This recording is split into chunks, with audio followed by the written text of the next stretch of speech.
انا متابعك ومن زمان وبحسك من لقيت الدنيا جايه عليك. لا انا عمري الدنيا ما تيجي عليا. دنيا مين؟ الدنيا دي فيستك، واللي يمشي ورا الدنيا اقسم بالله يخش النار. الدنيا دي هتجيلك يوم من الايام على هيئه راجل، على هيئه مرأة عجوز يا عم بتاع. ما تمشيش ورا الدنيا، كلها اختبارات يا مدام.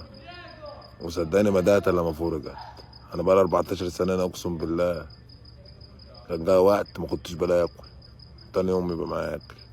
فاقتنعي اللي انت اي حاجه مكتوبه لك هتشوفيها وهتعدي. وربنا كبير، خلي ثقتك في ربنا. ومهما تعمل ومهما تشقلبي المكتوب لك هيحصل لك. فانت ما تقوليش الدنيا جت عليك، قول اختبار من عند ربنا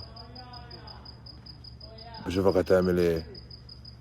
الناس يا مدام دلوقتي لو تمشي بكلام ربنا اقسم بالله هتلاقي نفسك في حته تانية. انا ما بخافش من حد يا جدعان، اقسم بالله.